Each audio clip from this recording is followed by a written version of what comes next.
Hello friends, स्वागत है आपके अपने यूट्यूब चैनल टेक शंकर में। दोस्तों, आज की इस वीडियो में मैं आपको बताने वाला हूं कि जब भी हम कोई ट्रेन का टिकट बुक करते हैं तो हमें जो वेटिंग मिलता है वो वेटिंग कितने टाइप से होते हैं और कौन से वेटिंग सबसे पहले कंफर्म होता है, इसके बारे में इस वीडियो में बात करेंगे। तो आपसे एक रिक्वेस्ट होगी कि आप इस वीडियो को पूरा देखें और आपने अभी तक मेरे चैनल को सब्सक्राइब नहीं किया है तो प्लीज़ चैनल को सब्सक्राइब कर लें। तो चलिए वीडियो को स्टार्ट करते हैं। सबसे पहले जैसा कि हम देखते हैं कि हम टिकट बुक करते हैं तो या तो टिकट होता है तो अवेलेबल शो होता है तो हम उसमें टिकट बुक कर लेते हैं। दूसरा आरएसी होता है। आरएसी में क्या होता है कि साइड लोअर जो बर्थ होती है उस बर्थ पे एक बर्थ पे दो लोगों को सीट अलॉट किया जाता है और इसके कंफर्मेशन चांसेस ज़्यादा होते हैं। ये ट्रेन में भी कंफर्म हो जाता है। वैसे फाइनली अगर आपने बुक किया है और आरएसी है तो वो कंफर्म हो ही जाता है। अदरवाइज जिसका आरएसी रह जाता है तो मोस्टली क्या होता है कि ट्रेन में कंफर्म हो जाते हैं। उसके बाद आरएसी के बाद हमें वेटिंग देखना शुरू हो जाता है। अब वेटिंग कितने टाइप के होते हैं वो आपको बारी बारी से मैं बता देता हूँ और कौन से वेटिंग में कितने % चांसेज होते हैं टिकट कंफर्म होने के। तो सबसे पहले हमारा वेटिंग स्टार्ट होता है GNWL, जो होता है जनरल वेटिंग लिस्ट। ये ट्रेन के स्टार्टिंग पॉइंट से लेके और एंड पॉइंट तक के लिए होता है। अगर सपोज मान लीजिए कि आप नई दिल्ली टू पटना ट्रेवल कर रहे हैं, अगर आपको टिकट वेटिंग में मिल रहा है तो आपको नई दिल्ली से आप अगर पटना के लिए बुक कर रहे हैं तो आपको GNWL मिलेगा। इसके कंफर्मेशन चांसेस ज़्यादा होते हैं। अगर आप वहाँ पर वेबसाइट पर चेक करेंगे, अगर कंफर्मेशन चांसेज आपको अगर 85% से ज़्यादा दिख रहा है, 85 से ज़्यादा दिख रहा है तो आप उसको कंफर्म बुक कर सकते हैं, ये कंफर्म हो जाएगा। जिसका कि मेन प्रायोरिटी रेलवे का भी फर्स्ट यही होता है कि जो GNWL होता है इस कोटे को सबसे पहले कंफर्म किया जाता है।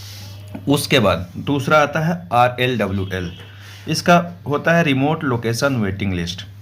अब ये कैसे मिलता है और ये होता क्या है आपको ये समझा देता हूँ। RLWL वो कोटा होता है, सपोज मान लीजिए कि मैं नई दिल्ली से पटना के लिए ट्रेवल कर रहा हूँ और मेरे को ट्रेन का टिकट बुक करना है नई दिल्ली टू बक्सर, नई दिल्ली टू आरा, यानी कि इंटरमीडिएट जो इन दोनों स्टेशन के बीच में जहाँ से चल रही है और जहाँ पे पहुँच रही है, इन दोनों स्टेशनों के बीच में कुछ बड़े बड़े स्टेशनों को कोटा में बांटा जाता है, जिसमें कि आप अगर वहाँ से टिकट बुक करते हैं तो वो आपको RLWL मिलता है।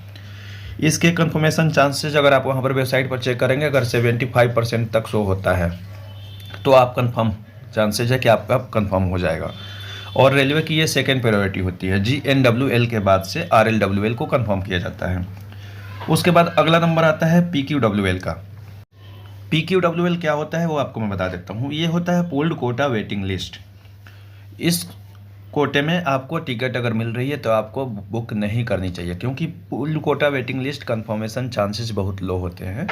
ये उसी केस में अगर हो पाता है, मान लीजिए कि फेस्टिवल का टाइम चल रहा है और ट्रेन में एक्स्ट्रा बोगी जोड़ी गई तो कुछ % चांसेज होते हैं कि वो आपको PQWL कंफर्म होगा। इसलिए पूल्ड कोटा वेटिंग लिस्ट यानी कि PQWL आपको शो करता है तो आपको उसमें टिकट बुक नहीं करना है। अब नेक्स्ट कोटा आता है TQWL। TQWL क्या होता है वो आपको बता देता हूँ। मान लीजिए कि हम तत्काल में टिकट बुक कर रहे हैं और टिकट जल्दी ही ख़त्म हो जाता है, उसके बाद से जो वेटिंग मिलने चालू हो जाता है वो TQWL होता है। और TQWL कंफर्मेशन चांसेस ना के बराबर होते हैं। रेयर केसेज में कभी कभी कंफर्म हो पाते हैं। अगर आपको TQWL मिल जाता है तो आपको कुछ नहीं करना है, क्योंकि अगर रेलवे ने कंफर्म कर दिया, कुछ % बहुत लो चांसेज होते हैं, कंफर्म कर दिया तो आप ट्रेवल कर सकते हैं। अदरवाइज अगर कंफर्म नहीं किया तो ऑटोमेटिक टिकट कैंसिल हो जाएगा। और काउंटर टिकट है तो आप तो वेटिंग में भी ट्रेवल कर सकते हैं। मैं ये ऑनलाइन टिकट की बात कर रहा हूँ। तो आपको मैंने बता दिया कि रेलवे सबसे पहले RAC को कंफर्म करता है, सेकंड में GNWL कोटा को कंफर्म करता है, तीसरे में RLWL को कंफर्म करता है, चौथे में PQWL को करता है, पाँचवें में TQWL को करता है। तो मैं आशा करता हूँ कि आपको ये वीडियो अच्छी लगी होगी और आपको सारी जानकारी मिल गई होगी कि रेलवे के कौन कौन से कोटे से हमें टिकट बुक करना चाहिए, कौन से कोटे में नहीं करना चाहिए। अगर आपको फिर भी कोई क्वेश्चन हो, आपको कुछ पूछना है तो आप कमेंट में पूछ सकते हैं, मैं वहाँ पर आपको रिप्लाई दे दूँगा। तो ये वीडियो कैसी लगी कमेंट करके ज़रूर बताइएगा। Thank you.